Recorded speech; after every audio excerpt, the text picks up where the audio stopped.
Israel adalah pohon anggur yang riap tumbuhnya, yang menghasilkan buah. Makin banyak buahnya, makin banyak dibuatnya mezbah-mezbah. Makin baik tanahnya, makin baik dibuatnya tugu-tugu berhala.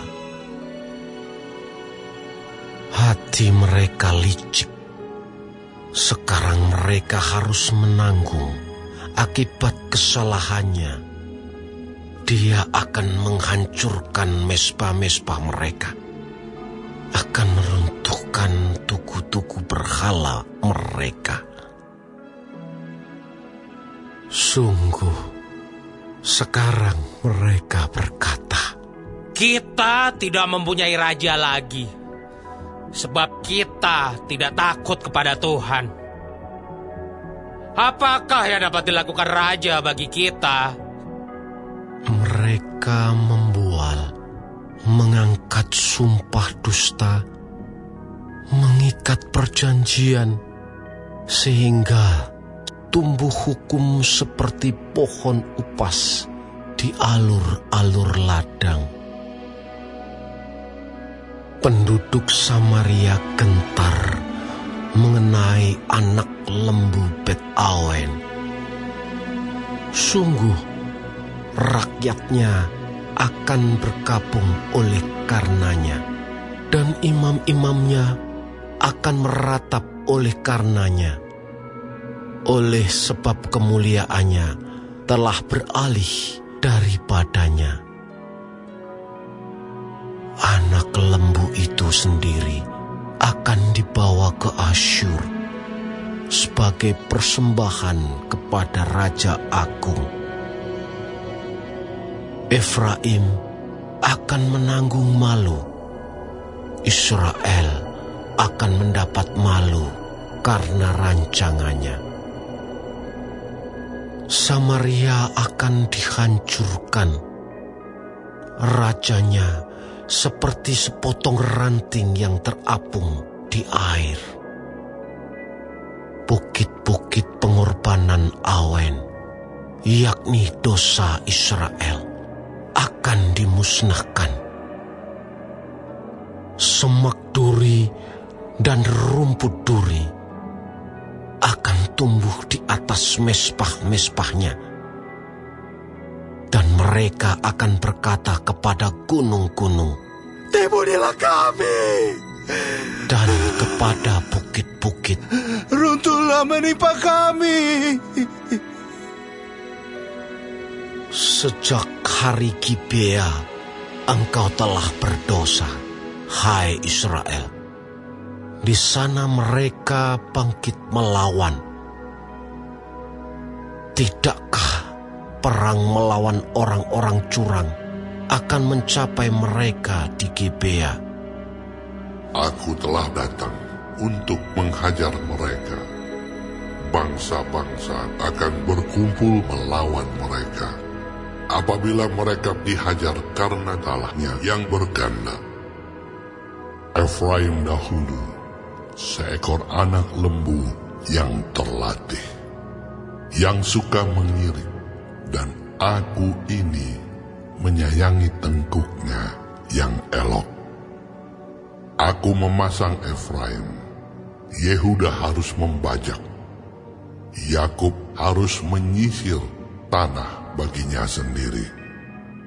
Menaburlah bagimu sesuai dengan keadilan, menuailah menurut kasih setia.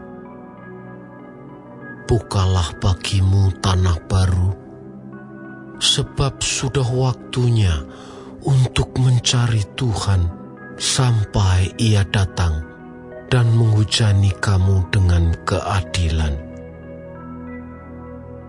Kamu telah membajak kefasikan, telah menuai kecurangan, telah memakan buah kebohongan.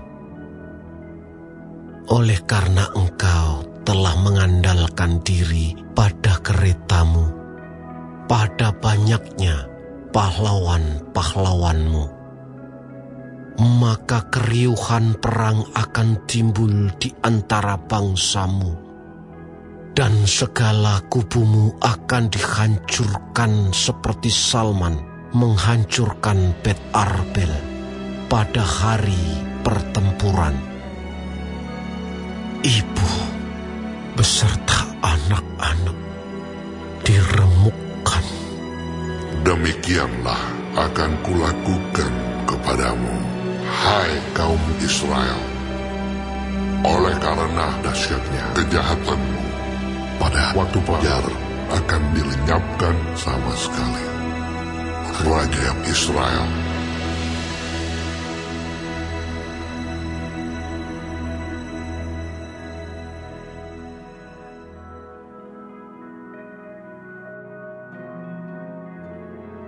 Ketika Israel masih muda, kukasihi dia, dan dari Mesir kupanggil anakku itu. Makin kupanggil mereka, makin pergi mereka itu dari hadapanku. Mereka mempersembahkan korban kepada para Baal dan membakar korban kepada patung-patung. Padahal akulah yang mengajar Efraim berjalan dan mengangkat mereka di tanganku. Tetapi mereka tidak mau insaf bahwa aku menyembuhkan mereka. Aku menarik mereka dengan tali kesetiaan, dengan ikatan kasih. Bagi mereka, aku seperti orang yang mengangkat kuk dari tulang rahang mereka. Aku membungkuk kepada mereka untuk memberi mereka makan. Mereka harus kembali ke tanah Mesir, dan Asyur akan menjadi raja mereka, sebab mereka menolak untuk bertobat. Pedang akan mengamuk di kota-kota mereka, akan memusnahkan palang-palang pintu mereka, dan akan memakan mereka di benteng-benteng mereka. Umatku betah dalam membelakangi aku. Mereka memanggil kepada Baal dan berhenti meninggikan namaku. Masakan aku membiarkan engkau, hai Efraim, menyerahkan engkau, hai Israel? Masakan aku membiarkan engkau seperti Adma, membuat engkau seperti Zeboim? Hatiku berbalik dalam diriku, belas kasihanku bangkit serentak. Aku tidak akan melaksanakan murkaku yang bernyala-nyala itu, tidak akan membinasakan Efraim kembali. Sebab aku ini Allah dan bukan manusia, yang kudus di tengah-tengahmu, dan aku tidak datang untuk menghanguskan. Mereka akan mengikuti Tuhan. Ia akan mengaum seperti singa. Sungguh, ia akan mengaum, maka anak-anak akan datang dengan gemetar dari barat. Seperti burung dengan gemetar datang dari Mesir, dan seperti merpati dari tanah Asyur. Lalu aku akan menempatkan mereka lagi di rumah-rumah mereka. Demikianlah firman Tuhan.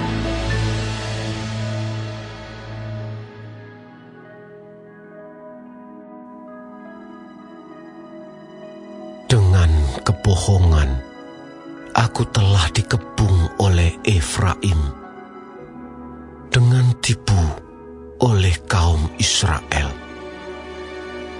sedang Yehuda menghilang dari dekat Allah, dari dekat Yang Maha Kudus, yang setia. Efraim menjaga angin dan mengejar angin timur sehari suntuk, memperbanyak dusta dan pemusnahan. Mereka mengadakan perjanjian dengan Asyur dan membawa minyak kepada Mesir. Tuhan mempunyai perbantahan dengan Yehuda. Ia akan menghukum Yakub sesuai dengan tingkah lakunya dan akan memberi balasan kepadanya sesuai dengan perbuatan-perbuatannya.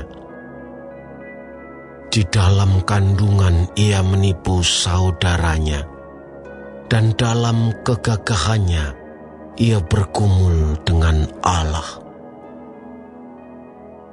Ia bergumul dengan malaikat dan menang. Ia menangis dan memohon belas kasihan kepadanya. Di Betel, ia bertemu dengan dia, dan di sanalah dia berfirman kepadanya, yakni Tuhan, Allah semesta alam, Tuhan namanya. Engkau ini harus berbalik kepada Allahmu. Peliharalah kasih setia dan hukum, dan nantikanlah Allahmu senantiasa. Sama seperti Kanaan, dengan raja palsu di tangannya, dan suka memeras. Berkatalah Efraim, bukankah aku telah menjadi kaya, telah mendapat harta benda bagiku? Tetapi segala hasil jeripayaku tidak mendatangkan kesalahan yang merupakan dosa bagiku. Tetapi aku adalah Tuhan Allahmu sejak di tanah Mesir. Aku masih mau membuat engkau diam kembali di kemah-kemah, seperti di hari-hari pertemuan raya. Aku berbicara kepada para nabi, dan banyak kali memberi penglihatan dan memberi perumpamaan dengan perantaraan para nabi. Bila di Gilead ada kejahatan, maka mereka menjadi kesia-siaan belaka. Di Gilgal mereka mempersembahkan lembu-lembu jantan, maka mesbah-mesbah mereka juga menjadi seperti timbunan batu di alur-alur ladang. Yakub melarikan diri ke tanah Aram, dan Israel memperhambakan diri untuk mendapat istri. Ya, untuk mendapat istri, ia menjadi gembala. Israel dituntun oleh Tuhan keluar dari Mesir dengan perantaraan seorang nabi. Ya, ia dijaga oleh seorang nabi. Efraim telah menimbulkan sakit hatinya secara pahit, maka Tuhannya akan membiarkan hutang darahnya menimpa dia dan akan membalas celanya kepadanya.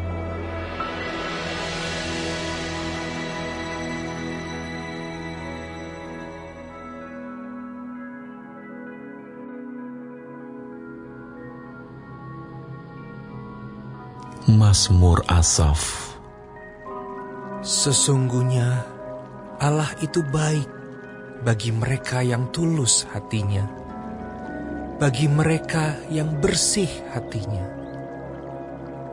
Tetapi aku, sedikit lagi, maka kakiku terpeleset. Nyaris aku tergelincir, sebab aku cemburu kepada pembual-pembual kalau aku melihat kemujuran orang-orang fasik. Sebab kesakitan tidak ada pada mereka, sehat dan gemuk tubuh mereka. Mereka tidak mengalami kesusahan manusia, dan mereka tidak kena tulah seperti orang lain. Sebab itu mereka berkalungkan kecongkakan dan berpakaian kekerasan. Karena kegemukan, kesalahan mereka menyolok, hati mereka meluap-luap dengan sangkaan. Mereka menyindir dan mengata-ngatai dengan jahatnya. Hal pemerasan dibicarakan mereka dengan tinggi hati. Mereka membuka mulut melawan langit, dan lidah mereka membual di bumi. Sebab itu orang-orang berbalik kepada mereka, mendapatkan mereka seperti air yang berlimpah-limpah. Dan mereka berkata, bagaimana Allah tahu hal itu? Adakah pengetahuan pada Yang Maha Tinggi? Sesungguhnya, itulah orang-orang fasik. Mereka menambah harta benda dan senang selamanya. Sia-sia sama sekali aku mempertahankan hati yang bersih dan membasuh tanganku, tanda tak bersalah. Namun sepanjang hari aku kena tulah dan kena hukum setiap pagi. Seandainya aku berkata, aku mau berkata-kata seperti itu, maka sesungguhnya aku telah berkhianat kepada angkatan anak-anakmu. Tetapi ketika aku bermaksud untuk mengetahuinya, hal itu menjadi kesulitan di mataku, sampai aku masuk ke dalam tempat kudus Allah dan memperhatikan kesudahan mereka. Sesungguhnya, di tempat-tempat licin kau taruh mereka. Kau jatuhkan mereka sehingga hancur. Betapa binasa mereka dalam sekejap mata. Lenyap, habis oleh karena kedahsyatan. Seperti mimpi pada waktu terbangun ya Tuhan. Pada waktu terjaga, rupa mereka kau pandang hina. Ketika hatiku merasa pahit dan buah pinggangku menusuk-nusuk rasanya, aku dungu dan tidak mengerti. Seperti hewan aku di dekatmu. Tetapi aku tetap di dekatmu. Engkau memegang tangan kananku. Dengan nasihatmu engkau menuntun aku. Dan kemudian engkau mengangkat aku ke dalam kemuliaan. Siapa gerangan ada padaku di sorga selain engkau? Selain engkau, tidak ada yang kuingini di bumi. Sekalipun dagingku dan hatiku habis lenyap, gunung batuku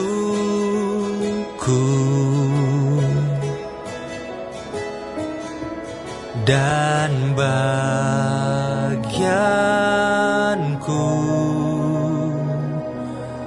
tetaplah Allah selama-lamanya.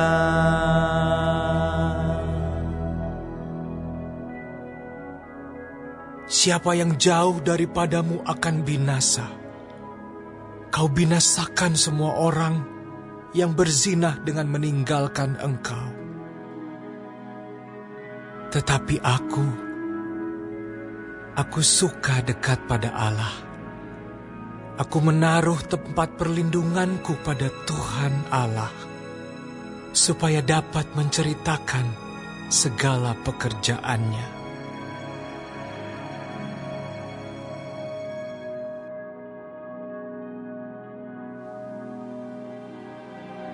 Sebab itu, baiklah kita waspada, supaya jangan ada seorang di antara kamu yang dianggap ketinggalan, sekalipun janji akan masuk ke dalam perhentiannya masih berlaku. Karena kepada kita diberitakan juga kabar kesukaan, sama seperti kepada mereka. Tetapi firman pemberitaan itu tidak berguna bagi mereka, karena tidak bertumbuh bersama-sama oleh iman dengan mereka yang mendengarnya.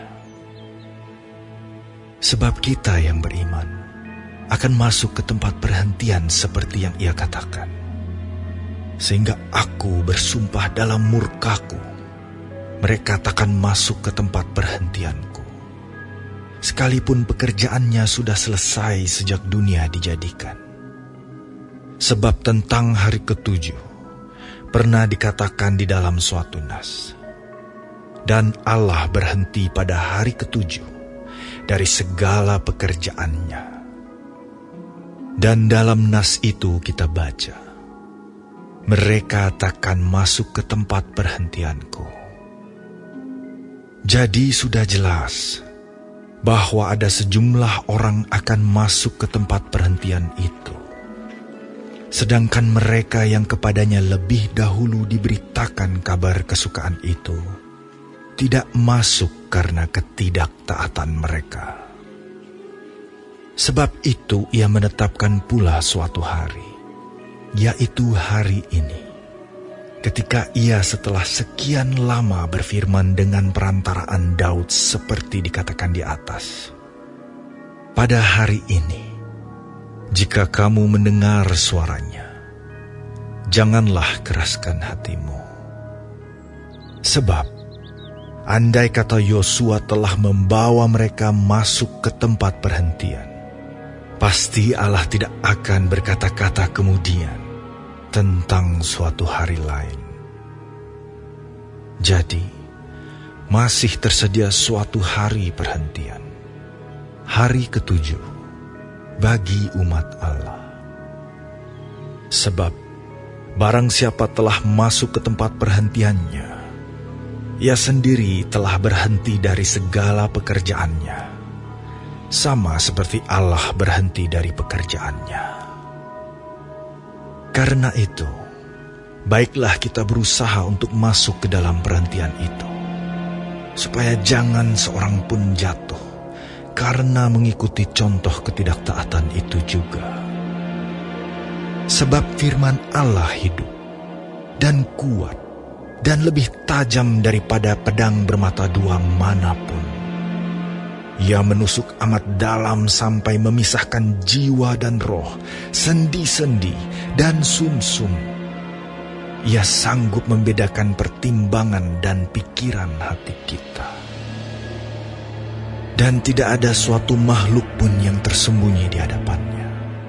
Sebab segala sesuatu telanjang dan terbuka di depan mata Dia, yang kepadanya kita harus memberikan pertanggungan jawab. Karena kita sekarang mempunyai imam besar agung yang telah melintasi semua langit, yaitu Yesus, Anak Allah.